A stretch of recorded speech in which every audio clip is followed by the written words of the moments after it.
In 2008, Dell had made its last gaming laptop before buying out Alienware and having them take over its gaming division. This, ladies and gentlemen, was the very last gaming laptop that Dell ever built.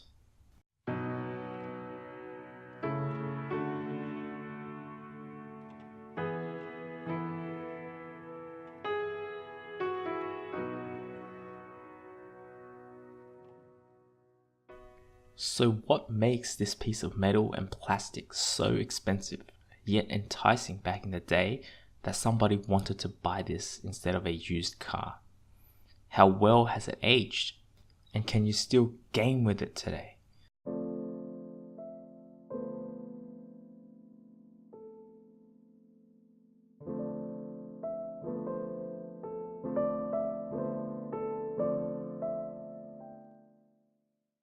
So this was a piece of engineering marvel. It was way ahead of its time and inspired laptops today, which incorporate some of its features. At retail MSRP, it costs over $4,000 or almost $5,000 today when taking inflation into account. But I was fortunate enough to pick this up for a mere $10 on eBay, and I'm excited to bring you this video. A quick glance over its externals shows a resemblance with its modern Alienware counterpart, especially those dual front-facing speakers and grills, and also the RGB lighting. But upon a closer inspection, you can see why this laptop was so special. Many of you will remember the legendary Logitech G15 keyboard, where you had the LCD panel that showed you information like the clock, system performance, and even some programmable things such as the FPS in-game.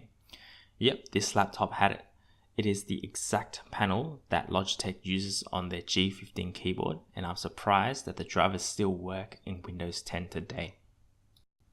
Going through the internals, we quickly see that it features components that are still only available to high-end gaming laptops today, like the dual hard drive RAID capable setup to overcome what used to be the hard drive bottleneck before the days of solid state drives. The screen also boasts Dell's signature Ultrasharp technology with 17 inches of high contrast, color accurate and high pixel density screen estate, something that still only very few modern gaming laptops can match today. Having said that, to power such a high pixel count screen, Dell had to put in something sensible, and they did. They matched it with dual Nvidia GTX 9800M running in SLI, each with dedicated 256 megabytes of memory, which was sufficient back in 2008 where 1GB GPUs were still being ridiculed. Along with these dual GPUs was a dedicated PhysX card.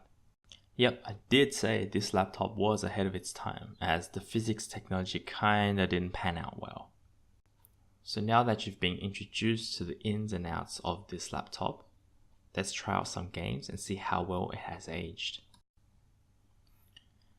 Not expecting miracles here, but in Fortnite it held up quite well, with FPS averaging in the 40s, which makes a very playable experience for the casual player. I promise I will brush up on my Fortnite skills, so next time you see footage of me killing other people rather than being killed.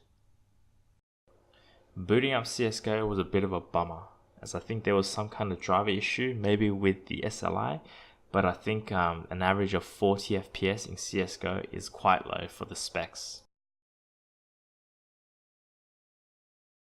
In League of Legends, this laptop has absolutely no problems powering it. And dare I say, it's probably overpowered, and I should have just disabled SLI to save some power when running this game. Unfortunately, GTA 5 could not run with the limited VRAM, but I was able to boot up GTA 4 and the experience was decent, as expected given GTA 4 was released at a similar time to this laptop. And of course, some of you may already be asking this in your head since the beginning of this video, but can it run Crysis? The answer is hell yeah. What Crysis? At medium settings and the native resolution of 1920 by 1200, it ran around 80 FPS average without a hitch.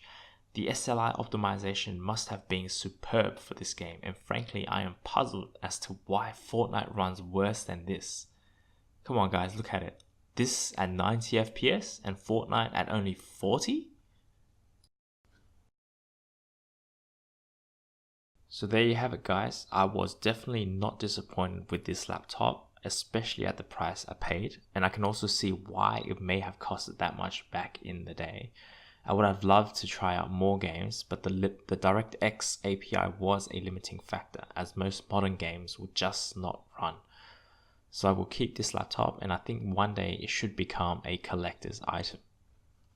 So let me know what you guys think in the comments below, or if you want me to run any other games on this thing, maybe for another future video. Like and subscribe if you enjoyed the video, and stay tuned for the next one. Cheers!